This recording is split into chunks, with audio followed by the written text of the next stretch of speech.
Islam. That was.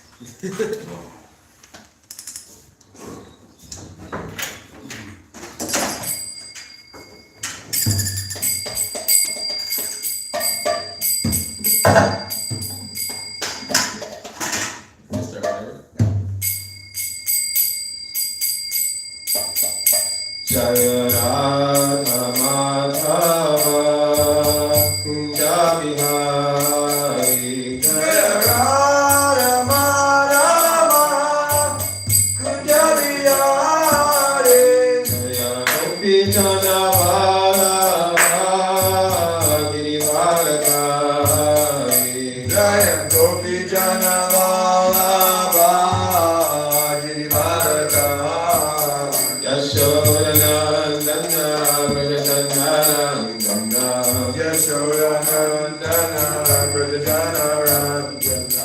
Yamuna Tira Vanachari Yamuna Tira Vanachari Jaya Radha Madhava Kunja Bihari Jaya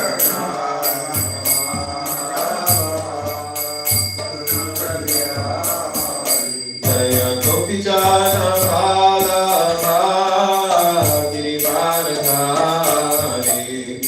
Gopi Jana Vallabha Girivardhari Yashoda Nandana Brajajana Ramjana Yashoda Nandana Brajajana Ramjana Yamuna Tira Vanachari Tira Vanachari Jaya Radha Madhava Kunja Bihari Jaya Radha Madhava Kunja Bihari Jaya Vishnupad Paramahamsa Parivrajacharya Shtotatera Shakta Shri Srimad Divine Grace Srila A.C. Bhakti Vedanta Swami Maharaj Prabhupada Ki Jaya Vishnupad Paramahamsa Parivrajacharya Shtotatera Shakta Shri Srimad Bhakti Siddhanta Saraswati Goswami Maharaj Prabhupada Ki Anantakoti Vaishnava Vrinda Ki Namacharya Haridas Thakur Ki Prem se ho Shri Krishna Chaitanya Prabhu Nityananda Jaya Vedanta Gadadhar Srivasadi Gaura Bhaktivinoda Ki Shri Shri Radha Krishna Gopa Gopi Nath Jamakun Radhakun Giri Govardhan Ki Vrindavan Dham Ki Mathura Dham Ki Navadvip Mayapur Dham Ki Jagannath Puri Dham Ki Ganga Maya Ki Yamuna Maya Ki Tulasi Devi Ki Bhakti Devi Ki Samaveta Bhaktivinoda Ki Gaura Premanande. All glories to the assembled devotees. All glories to the assembled devotees. All glories to the assembled devotees. All glories to the assembled devotees.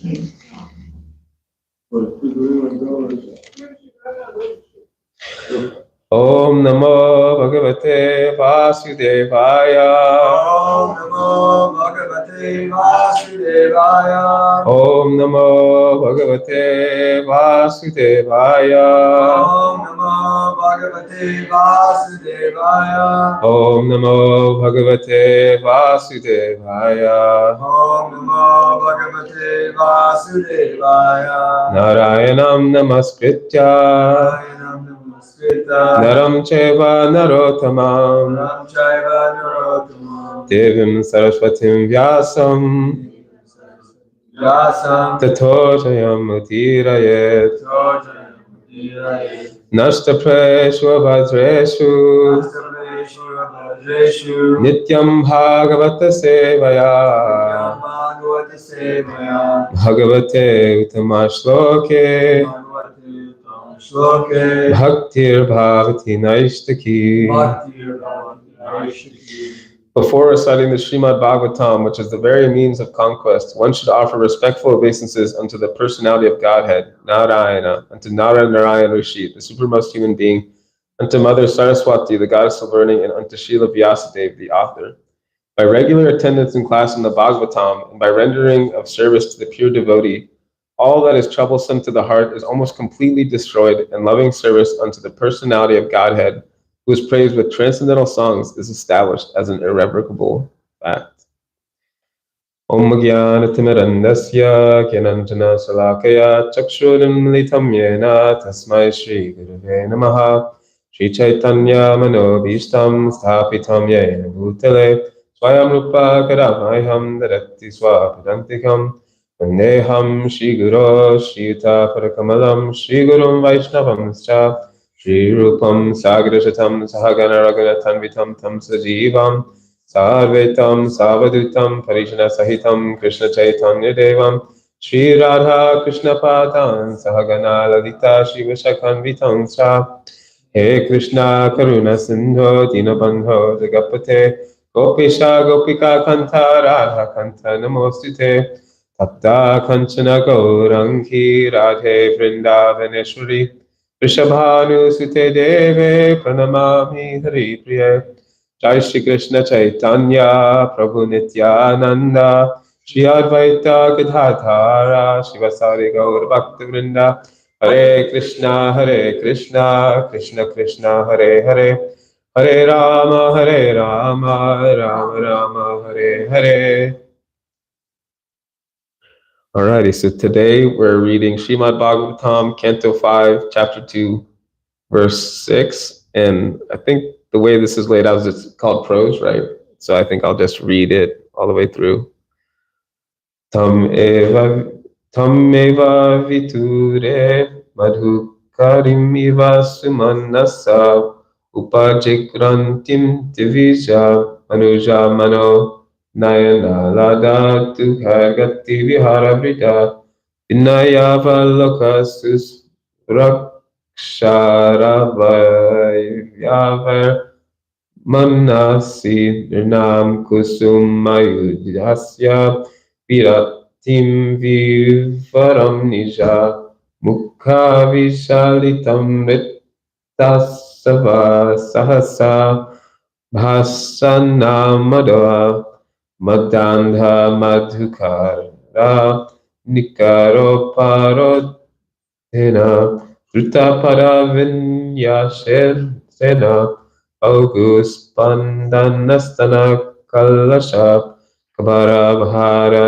Ashanam Devim Tad Avalo Kanina Vivrita Vasarasya Bhagavato Makara Dvajasya Vasham Upanito Jaravaditi Vacha.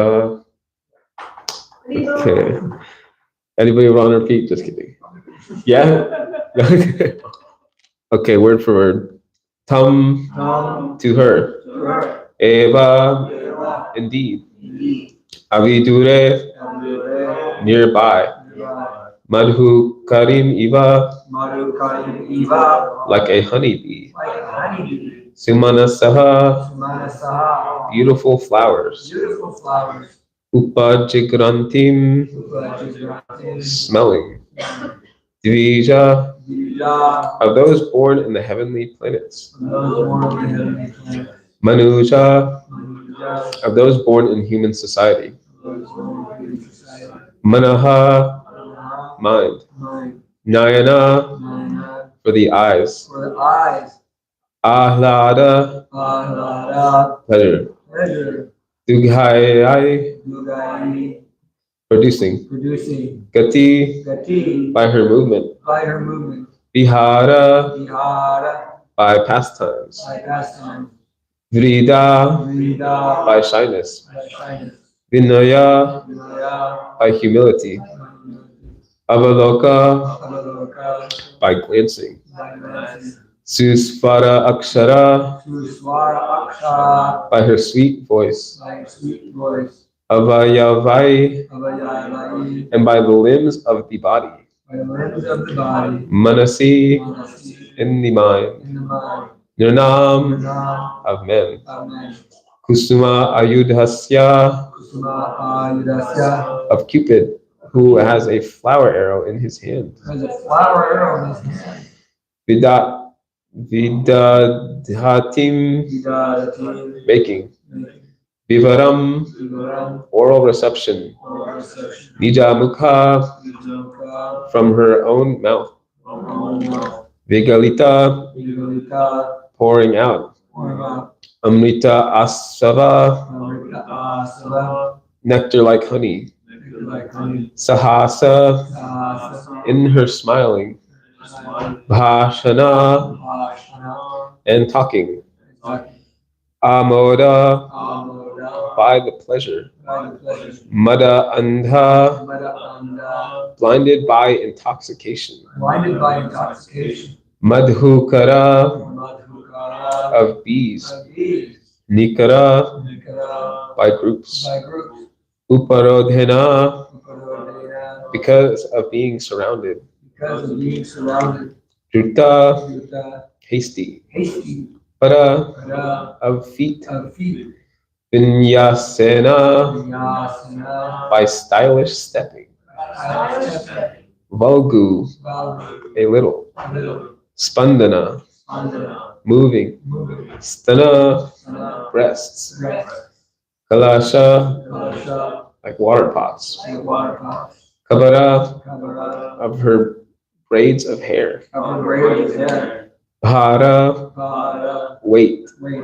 Rashanam, the belt upon the hips. Devim, the goddess. Tat avalokanena, simply by seeing her. Vivrita avasarasya, taking the opportunity of. Bhagavataha, of the greatly powerful. Makaradhvajasya, of Cupid. Vasham, under the control.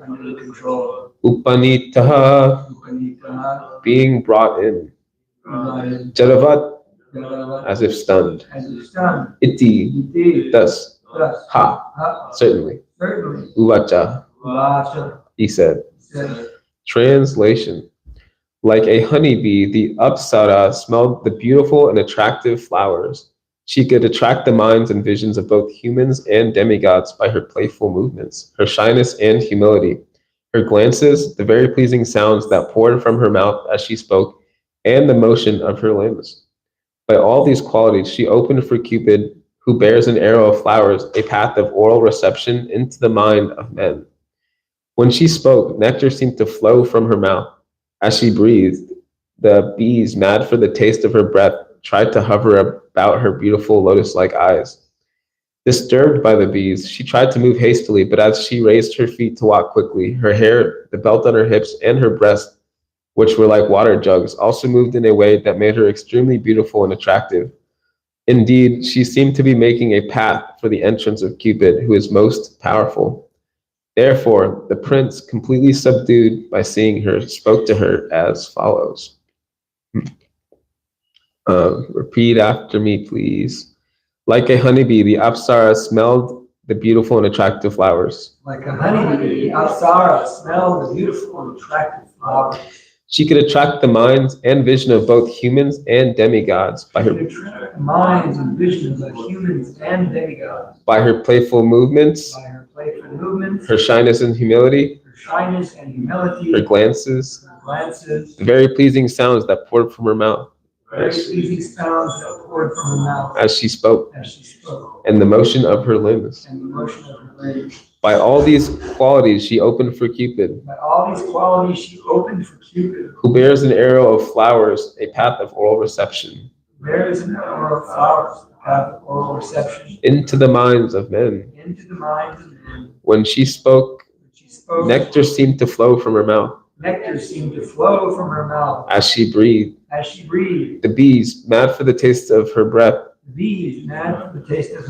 tried to hover about her beautiful lotus-like eyes. Disturbed by the bees, she tried to move hastily. But as she raised her feet to walk quickly, her hair, the belt on her hips, and her breasts, which were like water jugs, also moved in a way that made her extremely beautiful and attractive.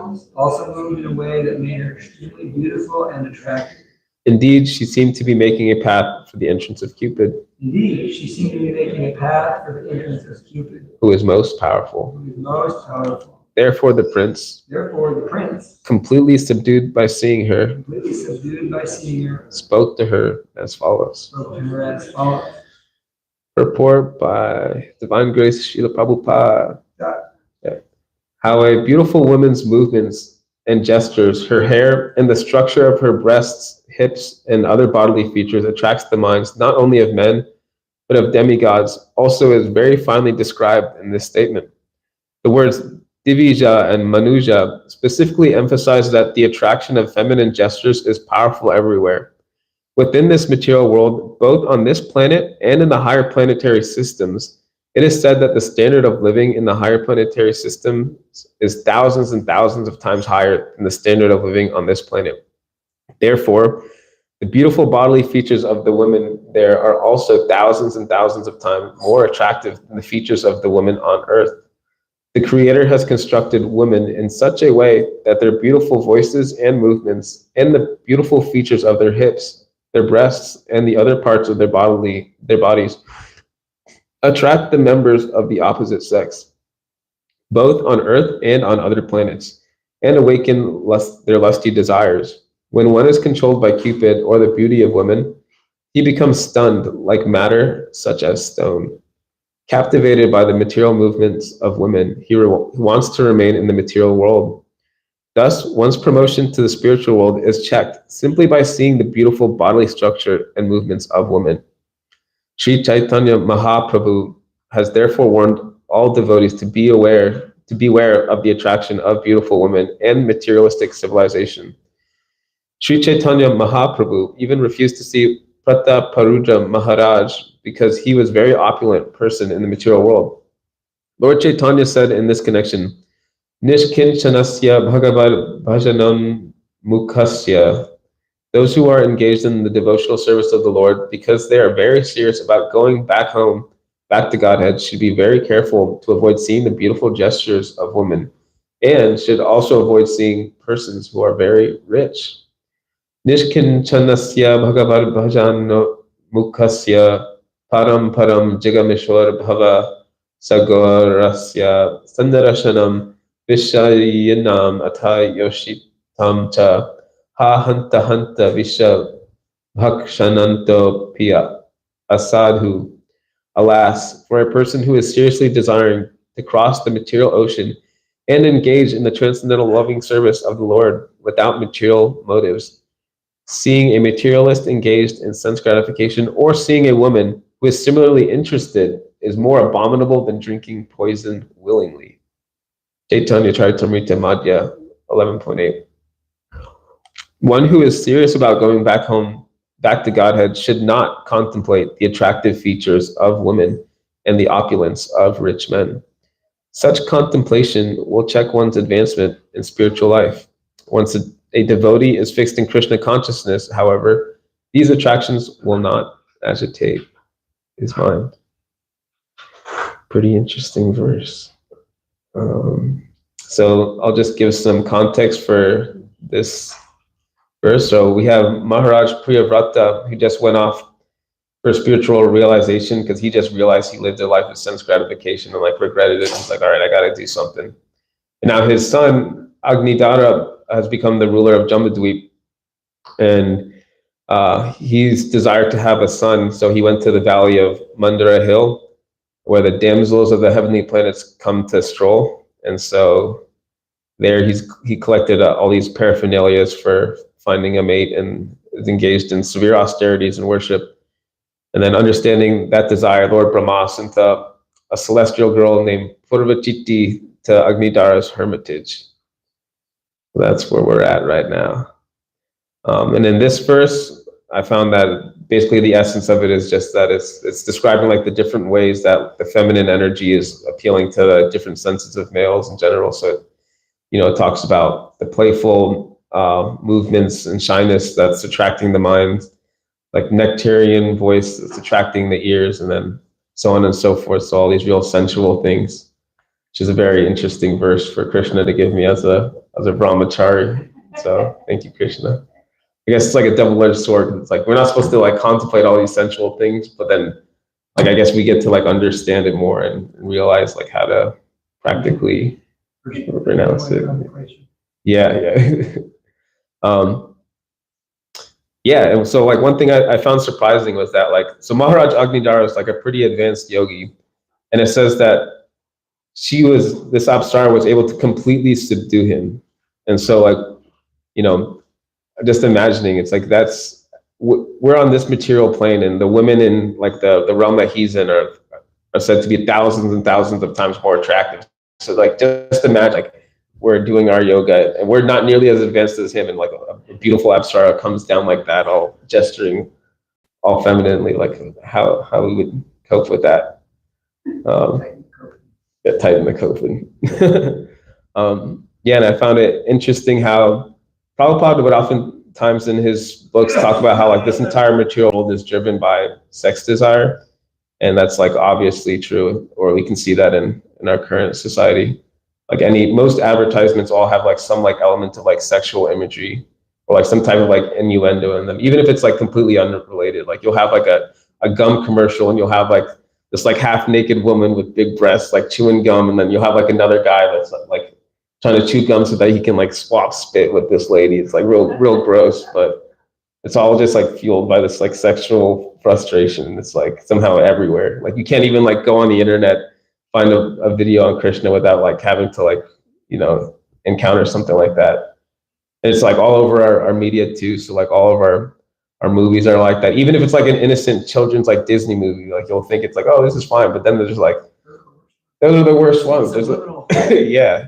They have like all this like weird sexual tension between the characters, and it's like, doesn't even advance the plot at all. It's just kind of there because it's like, attracts people's minds. And I don't know, I guess the writers might have been like, sexually frustrated or something while they're writing. They just kind of wrote that in there and kind of like leaked out in there or something.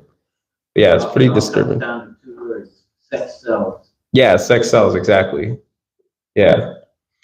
Yeah, so I found that sentiment that like this whole world is driven by sex desires. Like I at one point, like I thought that it's kind of just like, a nice sentiment, and it's true, but like there's some verses of the Bhagavatam that kind of like shows just how true and like deep that idea is. So like in Srimad Bhagavatam, Canto 3, chapter 26, verse 32, it says, Tamasachcha vikurvanad bhagavad virya kodichat Shabdha matram abhut tasman nabahashrotam tu shadbagam.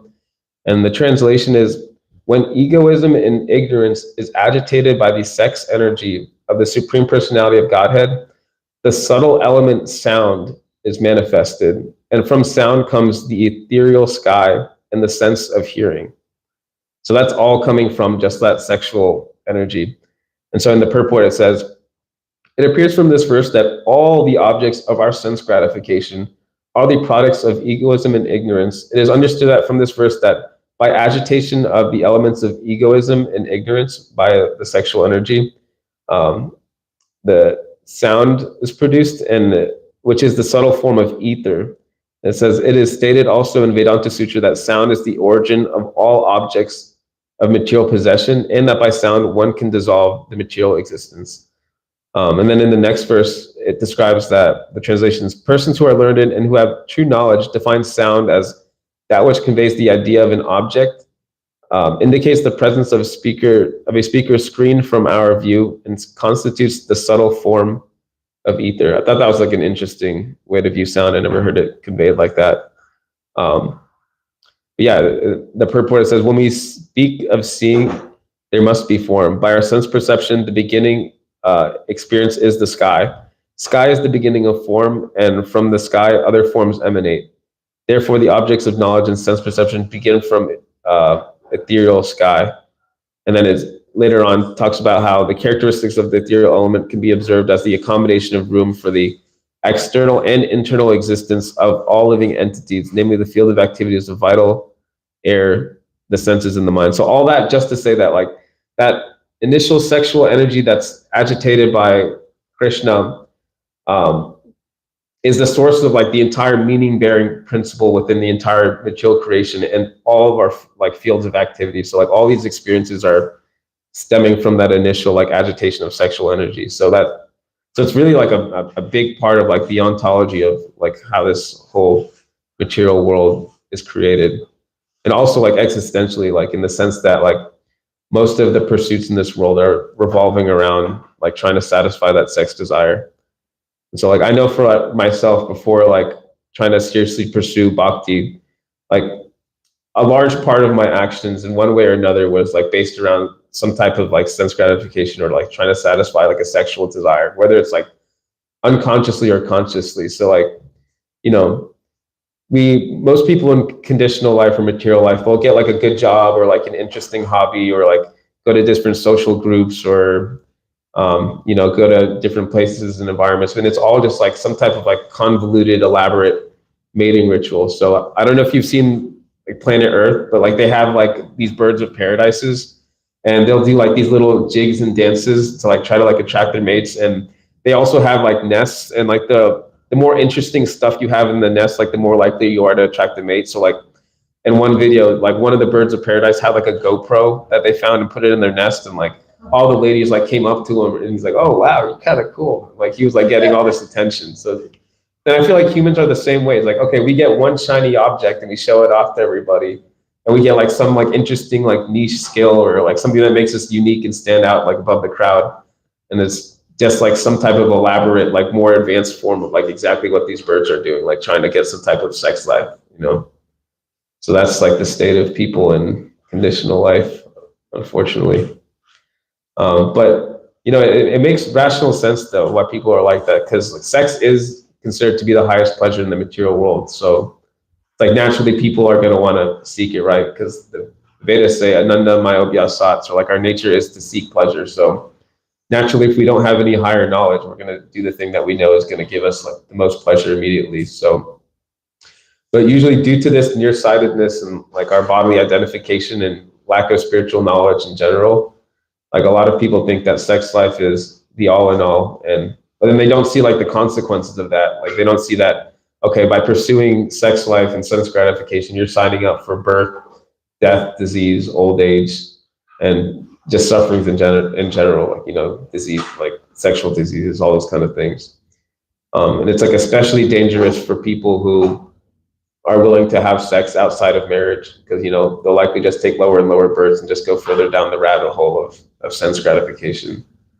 So yeah, it's very important to regulate that sexual urge.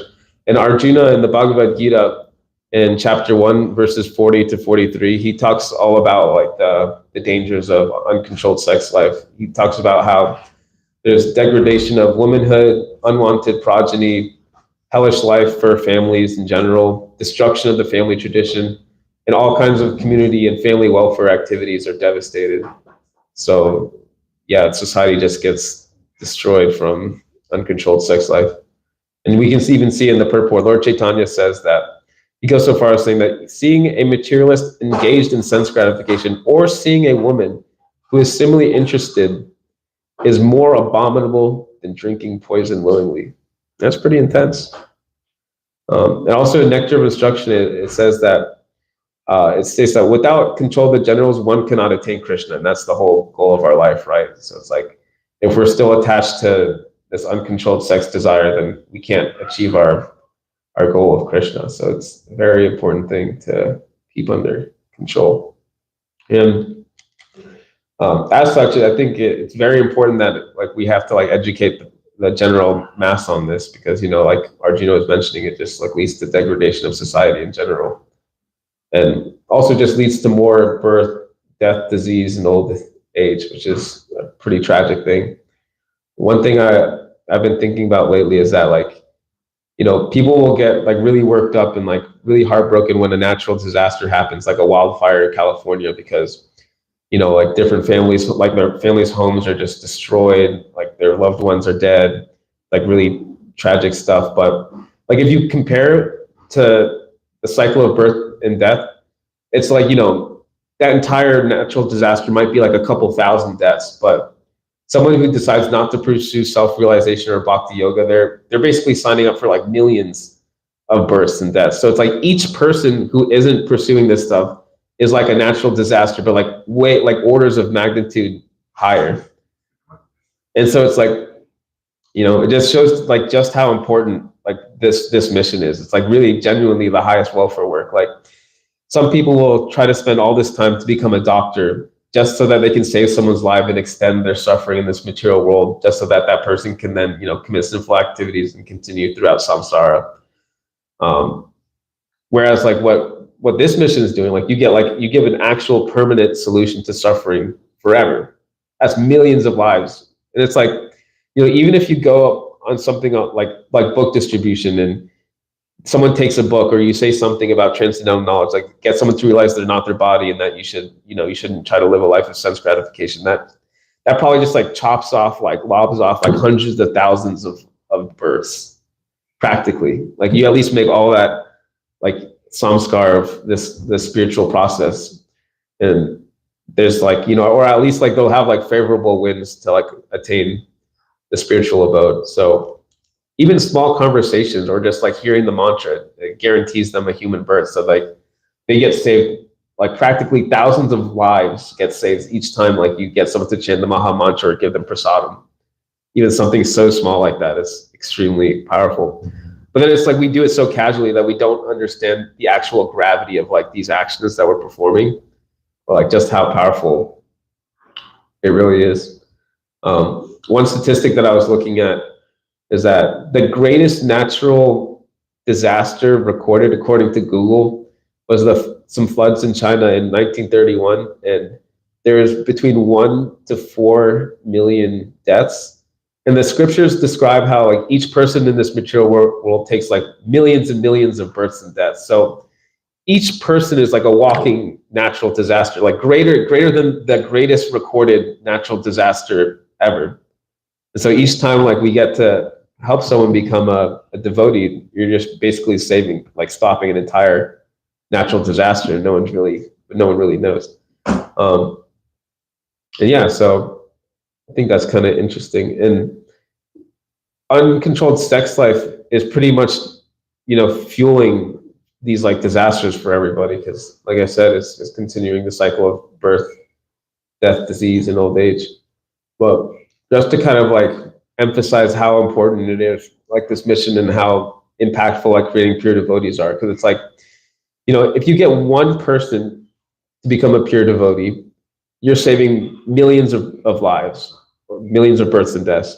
But then that person also like gets to liberate their family. So then it's like even more. And then who knows, like however many other people that devotee speaks to and like, helps on the path towards self-realization. So like very quickly, it's like you get to save many, many lives in this movement, which is interesting because it's like, you don't expect like some person cleaning a pot at a restaurant is actually removing more suffering than like the greatest doctors all over the world. You know what I mean?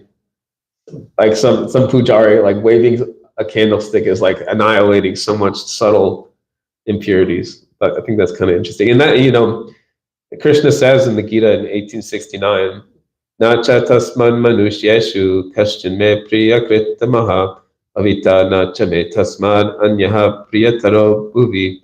There is no servant in this world more dear to me than he, nor will there ever be one more dear. This is like referring to people who propagate this Bhagavad Gita, because it's genuinely the highest welfare work. And then it's not only that you remove people's suffering, but then there's like also the positive dimension of it too, right? There's like, you're giving them access to eternal bliss. So it's like you end millions of years of suffering and you're giving them like unending bliss permanently. Like, so there's literally nothing else in reality that's as great as propagating Krishna's mission, which is why he describes how dear his devotees are. So then naturally it's like, we want to wonder like, why is it that some people don't take up to this process?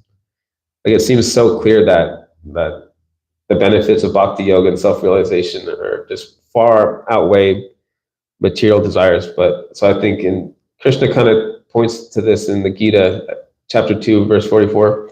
Bhogaishvarya prasaktanam taya pritta chetasam yavasayatmika buddhi samadana vidiyate. And he says, like, for those whose minds are too attached to sense enjoyment and material opulences, the resolute determination for devotional service does not take place. So in other words, like, people who aren't pursuing devotional service, it's usually because they're absorbed in pleasures such as like food, sex, entertainment, or they're trying to achieve some type of status or fame. And so like what's the actual mechanism behind why people do this? So I think it's that like naturally the mind is constantly seeking stimulation and we have to perform some type of activity. But bhakti requires some amount of like discipline and spiritual focus. And most people are in the mode of passion or ignorance. So they're seeking like immediate pleasure in sacrifice of like long-term spiritual gain. And so as a result, the mind never becomes steady enough for devotion. And part of that verse, Krishna says, Aparita Chaitasam, which is basically describing how the mind becomes stolen or carried away. So this means that people's priorities are becoming like distorted and their spiritual goals are being seen as unimportant. And they feel that their temporary pleasures are the ultimate. But it's not always like a deliberate rejection of bhakti yoga in general. It's usually like some sense of like distraction or just like wrong priorities. Basically just like people being trapped by their conditioning of the modes of nature. And so what's the solution to this then? So I believe it's to use our intelligence to recognize like the limits of material happiness. Like I feel like it's possible to explain to someone like, you know, that material happiness is flickering or requires suffering to obtain and just leads to birth, death, disease, old age. So I think it's a matter of trying to use the intelligence to fully digest that.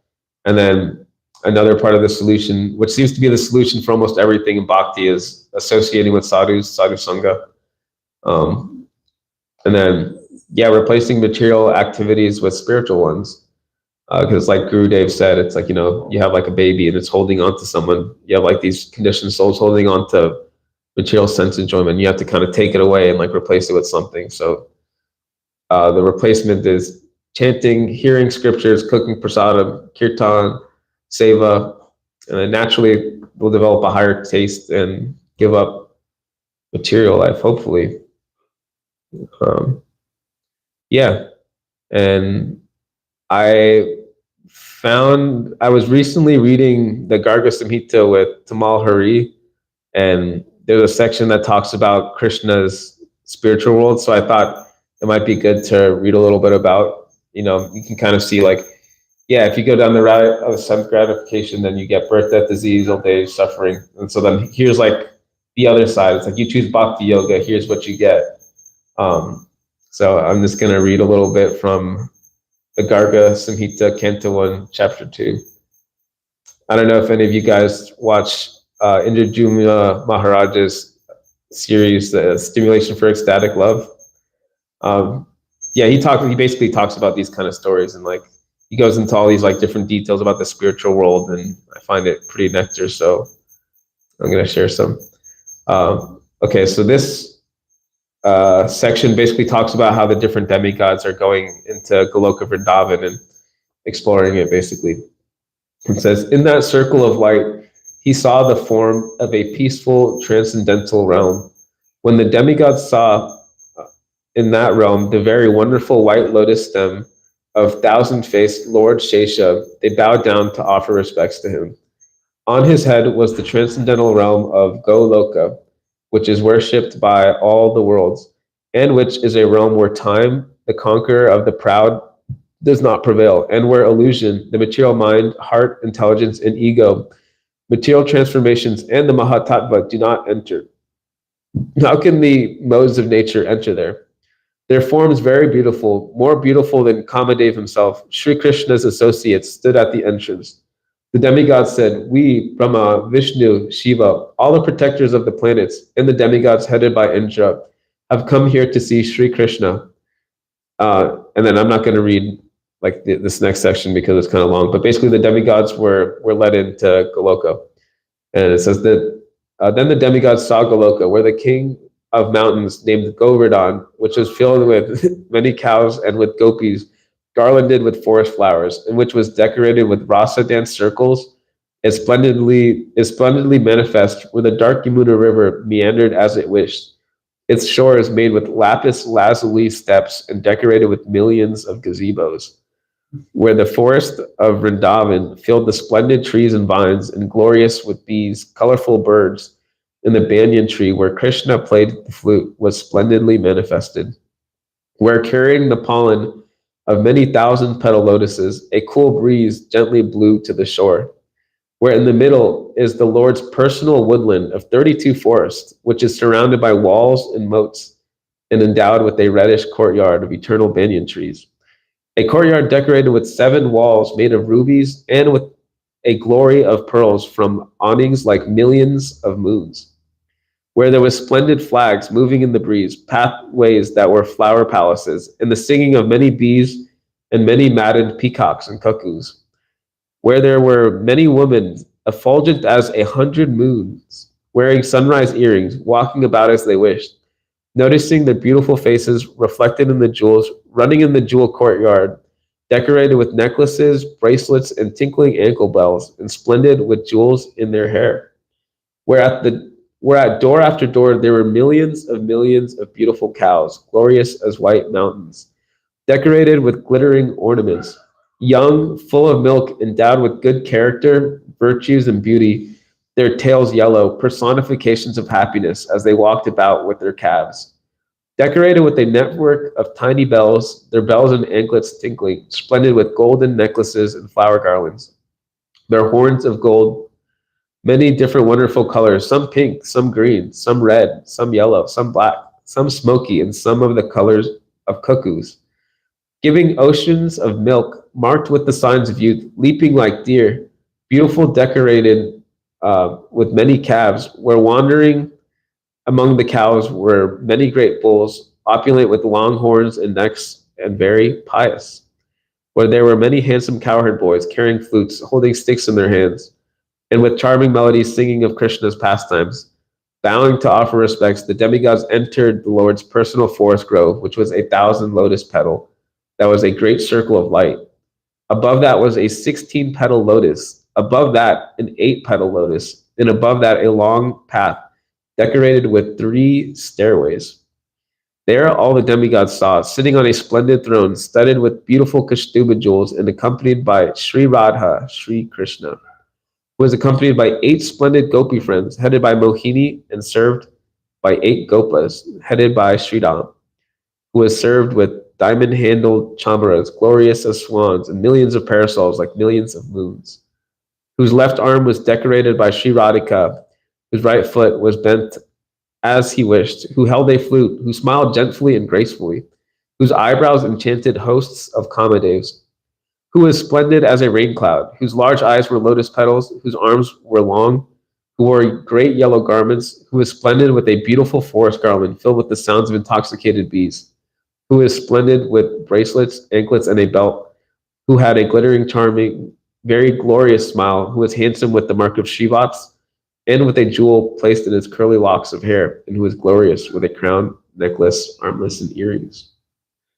Sounds pretty amazing to me. And you get all that just from chanting Hare Krishna. It's pretty amazing.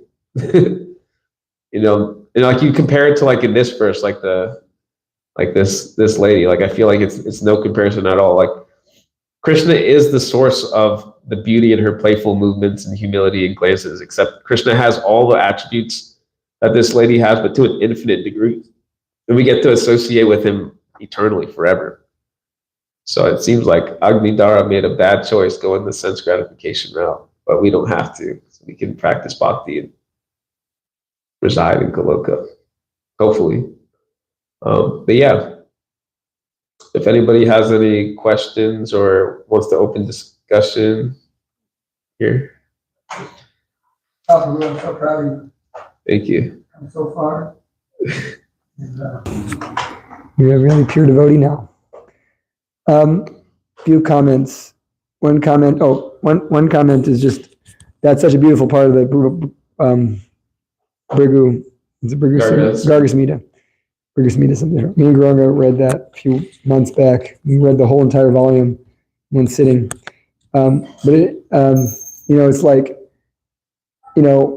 you see in the church, growing up in the Catholic Church, they have these images of God. Sometimes he's this old man with veins in his head, and crusty face with a wrathful complexion, he's looking all, and he's got like heavy duty veins and muscles. It's really terrifying, Yeah. You know, like, and then when you hear about that's God, you know, you hear, I remember the first time I went to Mayapur, that whole description reminds me of Radha Madhava because the gopis are around. And you know, that's all happening there in Sri Mayapur with Radha Madhava. And we just, some days Krishna will give you the eyes to see that this is not different from that. And you think, that's God. This is, I could never imagine what God looks like, but it makes total sense that God is like that. So it's really sweet. And in regards to your class, there's a verse that I was thinking of that came to mind in the 5th canto, 5th chapter, very famous verse. Pumsa striya maituni bhava metam tayor mitohridyaya gritim mahuhu atogriya chetra sutapta vitar janasya moyamaham mameti.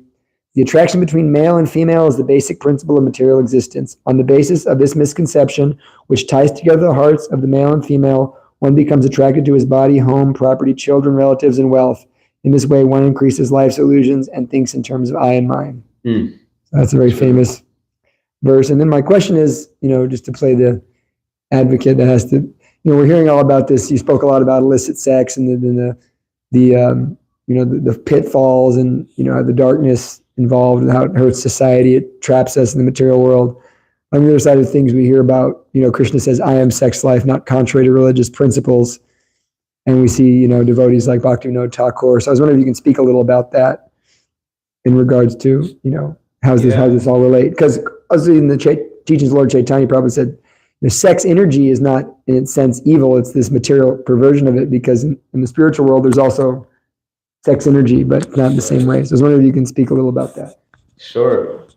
Yeah, I mean, my understanding, like you said, like sex isn't necessarily bad if it's done for the right reasons. So like if we're using it for Krishna service, then it becomes valid. So I think it's like with anything, it's like, so long as you're doing something in a way where it's pleasing to Krishna, then it becomes okay. It's like you need to be able to like increase the Krishna conscious population. So it seems valid to like want to like have children, especially if it's like you have like that urge.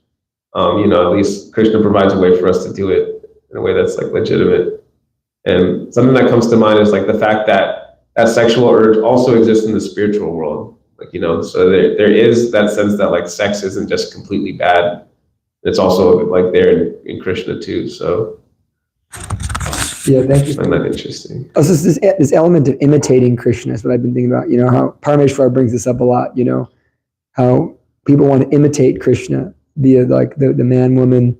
They're trying to enjoy by imitating Krishna, not trying to serve Krishna. But when men and women come together to serve Krishna, it's a whole different kind of thing. It's a whole different world. That's, you know, like for instance, we hear about Kardama and Devahuti. They were serving Krishna, and ultimately the result was they got Krishna, literally. Yeah. And so versus trying to imitate Krishna's, where, you know, I mean, I was giving a class yesterday, and I was saying how we see so much of the time boys and girls will show up. There'll be couples, and, you know, immediately one of them becomes envious of Krishna. It's just immediate, you know. We see it so much of the time they show, and then when you're preaching the philosophy, and one of them their eyes open up, oh, like, and then you can see like, oh, my sense gratification's leaving me now. Right. Now I'm no longer God. So that's the material Bob. True.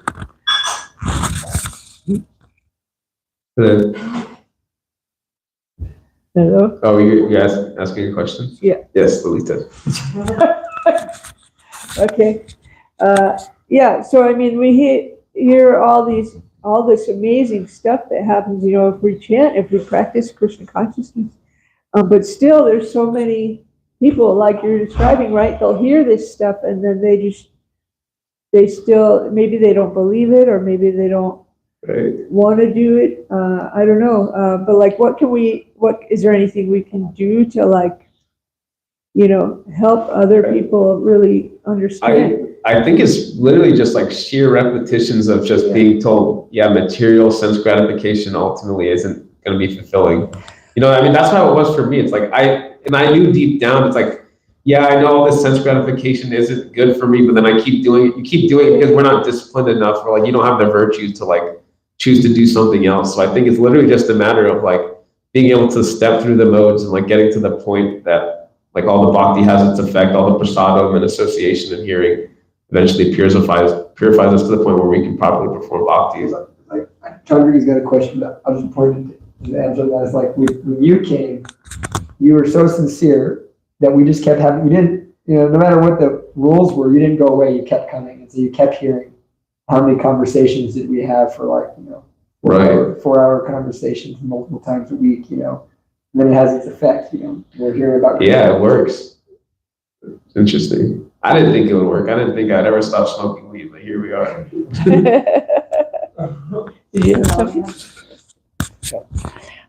Two stories about Brahmananda.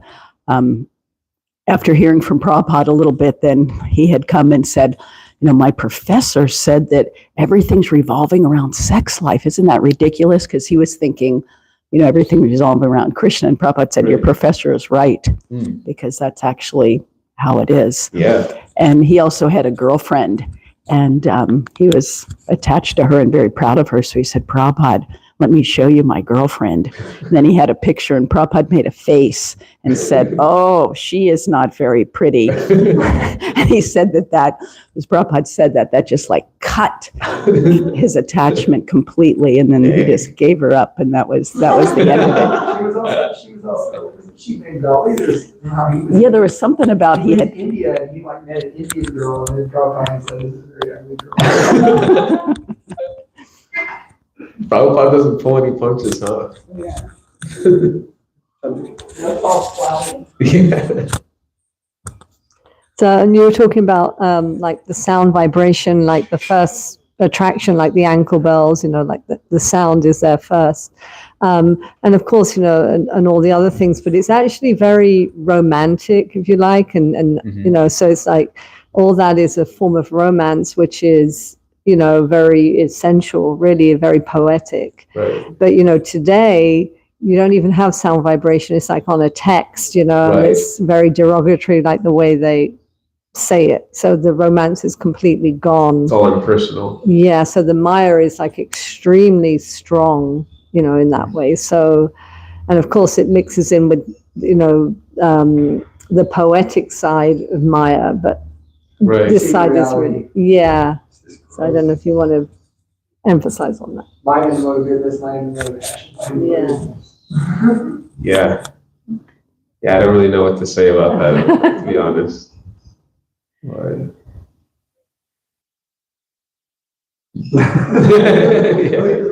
Yo, Lita. Am I invisible for you? Oh, I don't know why. I look at you and I assume you'll just start talking, but I guess I don't really You're like, what is it, Suresh? What is it? Anyway, I maybe you remember, but there was somebody that came here and they were somewhat interested, but then when they heard about, the no illicit sex thing, that was, they said, no, they didn't want to have to feel guilty for having sex with their husband that they did not have. Oh, yeah. That's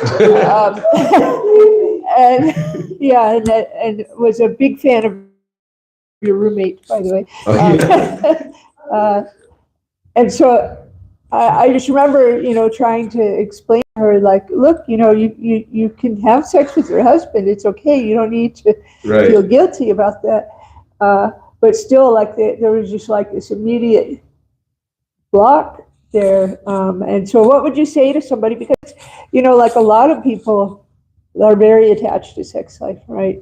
So when they hear like no illicit sex, then they're thinking, especially, if we say, well, illicit sex is basically sex outside of marriage, and even inside of marriage, that's not for procreation.